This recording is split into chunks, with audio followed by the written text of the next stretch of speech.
आज की कहानी का शीर्षक है पुरानी डायरी। उत्तर प्रदेश के एक छोटे से कस्बे बरेली के पास रामपुर गांव में एक पुरानी किताबों की दुकान थी, श्री राम बुक्स। दुकान 1950 से चल रही थी। मालिक बूढ़े पंडित रामस्वरूप अब नहीं रहे थे। उनकी बेटी सुधा ने दुकान संभाली थी। सुधा 28 साल की थी, शहर से पढ़कर आई थी, लेकिन पिता की मौत के बाद गांव लौट आई। मैं, राहुल, दिल्ली से घूमने आया था। इतिहास का शौकीन था। गांव में पुरानी हवेलियां और कहानियां सुनने का चस्का था। एक शाम बारिश में भीगते हुए मैं उस दुकान में घुसा। अंदर धूल और पुरानी किताबों की खुशबू थी। क्या चाहिए? सुधा ने पूछा। पुरानी डायरियां या पुराने लेख, मैंने कहा। सुधा ने एक अलमारी खोली। अंदर से एक काली चमड़े वाली डायरी निकाली। उस पर कोई नाम नहीं था, सिर्फ एक सुनहरा क्रॉस बना था। ये पापा की आखिरी चीज थी। बेचना नहीं चाहती थी, लेकिन पैसे की जरूरत है। 5,000 में ले लो। मैंने डायरी खरीद ली। होटल लौटकर खोला। पहला पन्ना 15 अगस्त 1947 का था। लिखा था, आज आज़ादी मिली, लेकिन मैंने वो देख लिया जो कभी नहीं देखना चाहिए था। गांव के पीछे वाला पुराना कुआं, वो जिंदा है। मैं हंसा। पुरानी कहानियां, लेकिन फिर पन्ने पलटता गया। 23 सितंबर 1947। आज रात फिर आवाज आई, मेरा नाम दो, मेरा नाम दो। मैंने कुएं में झांका। अंदर कुछ चमका। कल जाकर देखूंगा। 29 सितंबर। मैंने कुएं से वो निकाला, एक छोटा सा सोने का लॉकेट। अंदर एक तस्वीर, लड़की की। नाम लिखा है कमला, लेकिन गांव में किसी ने कमला का नाम नहीं सुना। फिर लिखावट बदलने लगी, जैसे कोई और लिख रहा हो। 12 अक्टूबर। कमला अब मेरे साथ है। वो कहती है कि 1923 में इसी कुएं में फेंक दी गई थी। उसके भाई ने किया था, संपत्ति के लिए। अगले पन्नों पर खून जैसे धब्बे थे और लिखा था, जो इसे पढ़े वो कमला को अपना नाम दे, वरना वो ले लेगी। मैंने डायरी बंद कर दी।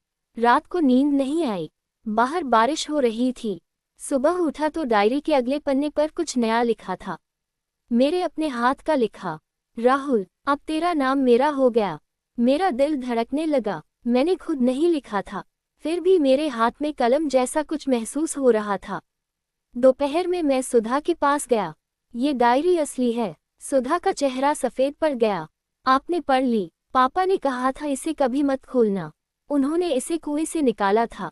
उसने बताया कि पिछले 70 साल में गांव के 11 लोग अचानक गायब हो चुके हैं। सबकी उम्र 25-35 के बीच। सबने पुरानी चीजें खरीदी थी। मैंने डायरी वापस करने की कोशिश की, लेकिन सुधा ने मना कर दिया। अब ये आपकी है। रात को मैं होटल के कमरे में बैठा था। मोमबत्ती जलाई क्योंकि बिजली चली गई। डायरी खुली पड़ी थी। पन्ने खुद ब खुद पलट रहे थे। आखिरी पन्ने पर लिखा था, कल रात 12 बजे कुएं के पास आना। मेरा नाम लेना, वरना मैं तेरा नाम ले लूंगी। मैंने डायरी फेंक दी, लेकिन आधी रात को मेरे पैर खुद उठे। मैं बारिश में भीगता हुआ गांव के बाहर वाले पुराने कुएं की तरफ चल पड़ा। गांव वाले कहते थे कि कुआं 1900 से सूखा पड़ा है।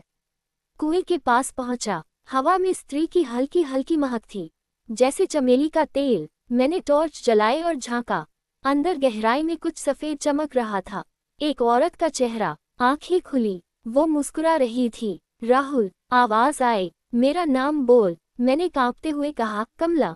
तभी मेरे पीछे से आवाज आई, नहीं राहुल, अब तेरा नाम मेरा है। मैंने पलटकर देखा, कोई नहीं था, लेकिन मेरी जेब में डायरी थी। मैंने निकाली। पहला पन्ना अब मेरा नाम था, राहुल। 14 मई 2026। आज की तारीख। अगले दिन सुबह गांव वाले मुझे कुएं के पास बेहोश पड़े पाए। अस्पताल ले गए। जब होश आया तो मैंने सुधा को फोन किया। उसने कहा, डायरी कहाँ है? मैंने देखा, मेरे बैग में नहीं थी। डॉक्टर ने कहा, आपने बहुत जोर से चिल्लाया था, मेरा नाम राहुल है, मेरा नाम राहुल है। 3 दिन बाद मैं दिल्ली वापस जाने वाला था। स्टेशन पर पहुंचा। ट्रेन में बैठा तो अचानक जेब में कुछ महसूस हुआ।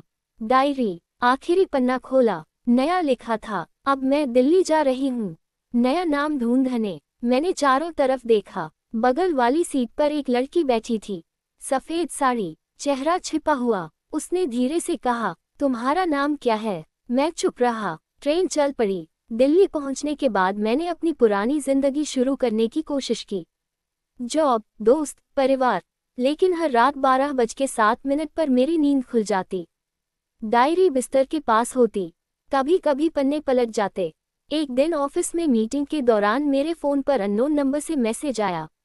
मेरा नाम ले। मैंने नंबर ट्रेस किया, वो नंबर सुधा का था, लेकिन सुधा तो गांव में थी।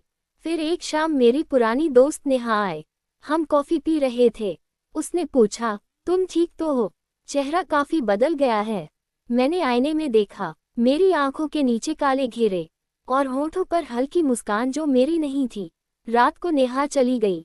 मैं सोया, सपने में कमला दिखी। वो कह रही थी, अब मैं नेहा बनकर रहूंगी, तुम्हें देखती रहूंगी। सुबह उठा तो नेहा का मैसेज था, कल रात के बाद मुझे बहुत अच्छा लग रहा है, जैसे कोई बोझ उतर गया।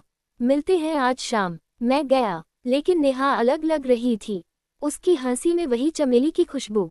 उसने मेरे हाथ पकड़े और कहा, राहुल, अब तुम्हारा नाम कभी मत भूलना। उसके बाद नेहा रोज आने लगी, लेकिन धीरे धीरे मेरे दोस्त मुझे भूलने लगे। ऑफिस में लोग कहते, राहुल कौन? एक दिन मैंने डायरी खोली, सारे पन्ने खाली हो चुके थे, सिर्फ आखिरी पन्ने पर एक लाइन, अब मैं तुम्हारी जिंदगी जी रही हूँ। मैंने सुधा को फोन किया। सुधा ने रोते हुए कहा, पापा की डायरी में आखिर में लिखा था, जो इसे पढ़ लेगा वो धीरे धीरे गायब हो जाएगा और वो औरत उसकी जगह ले लेगी।